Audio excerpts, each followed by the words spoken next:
Like the difference between a dog and a wolf is just thousands of years of breeding. It's the same animal. Which is wild. My dog Marshall. Have you ever met Marshall? Sweetest fucking animal that's ever existed. All he wants to do is love everybody. Oh no, I did meet him once at the old studio. Everybody's his friend.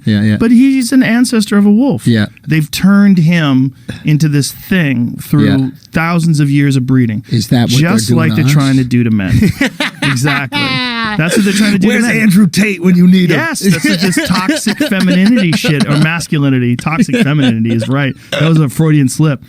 But toxic masculinity, what that means is like, oh, you mean the men who carved the world. Yes. Now you don't need them. Yeah. So now you want to get rid of them. But you do need them. You just don't think you need them because you don't need them right now. And then Russia has them. And China is making them more. China's making them more masculine. So then what do we do? Like, how do we recognize this trait? Okay, we want to make life more palatable for everyone, right? But sometimes you need some badass motherfuckers to do the things that a lot of people don't want to do. And then the second life is safe, you go, well, why do we have bad people around? Exactly. They might make some bad decisions. So how do we keep the quote unquote like bad guys around long enough so in case something needs to be done, they handle it? And I think like the American way of doing it is going, hey, we're just going to like kind of create these little organizations that do the bad shit, and the American people don't really need to know about it. We'll go handle that stuff. You don't need to know. Enjoy your life and live your life. And we'll make sure everything is cozy and cool, and then you're not voting for the guy that does the bad thing.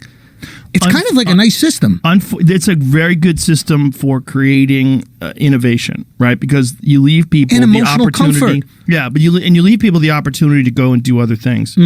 But it also is an opportunity for people to be unrealistic about the world. Like Israelis are very realistic about the world. They have to be. They have to be. Yeah. And they also have mandatory military service. Yes. And there's a lot of people that have said that if America had mandatory military service, you'd have a lot more patriotism, a lot more people who understand like the role that the American military plays in the world. Yeah. And that, the American military has done some fucking terrible things. Skin in the game. Every single military organization that has ever existed in history. That had the power to. Yes. That's the thing. Like if you don't have power, you can't say what you would or wouldn't do with that power. It's hard. Like if you really look at like the American power structure and the benevolence attached to it, like that to me is like the most impressive thing about like a George Washington stuff. Like you could have ran it back. Everybody loves you. You could just continue to be the new king, if you will. Right, like Putin has done in Russia. Yeah. And he's supported. Yeah. Right? The people there, for the most part, love him. Or at least that's the information we're getting. But like, I even talk to guys like Lex, and it's like, there are people there that love him. He's like favorable. Well, it's also they control the media. Exactly. So they're getting the shit that's propaganda, out there. 100%. Like, I was talking to someone who has a relative over there in Russia, and they were saying that they thought that Ukraine was filled with Nazis, and they were over there to liberate the Ukrainian people. And so the propaganda is that Ukraine has been run by Nazis. Yo, liberation is a great excuse for invasion, bro. Oh, yeah. It's a great excuse. It's benevolent. Yeah, I mean... You want to be the good guy. It's literally what they did to go into Iraq in the First War. Or every time when they invaded Kuwait. Like, oh, we have to save those Kuwaitis. Like, those why? Poor Kuwaitis. People in America don't know what the fuck Kuwait is. Can't spell Kuwait. Doing? Yeah. But I wonder if... and like I've joked around about this, but I wonder if like life gets to a certain point of inconvenience where you start being okay with dark tactics being taken to return you to convenience. Oh, for sure.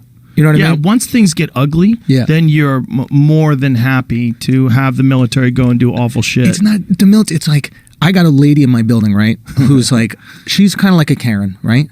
And Joe, I love her because she does the shit I want her to do. She's the Antifa you're building. Yeah, but like somebody's somebody's fucking loud. Somebody's having a crazy party. I know Danielle's got it. Like I don't gotta call nobody. Right. I might send a text like, Danielle, are you hearing this? Already on it. So it's like that's my CIA. Do you know what I'm saying? Like she's your Antifa. Or Antifa or whatever the organization is. Like the second life is, the gas prices are too high, all of a sudden weapons of mass destruction, or the second anything is about to be inconvenient, there's the group that goes and does it, and then I don't have to feel weird like I snitched on the person in the elevator. I just get to sit and smile. That's, I think, the American or like the Western experience. We're removed from the things we would feel guilty about. Like, even in America, we all say, like, to everybody around the world, like, oh, yeah, we hate that they did that thing with their weapons of mass destruction. It's disgusting what they did in Iraq. We like $3 gas. Right. That's nice for us.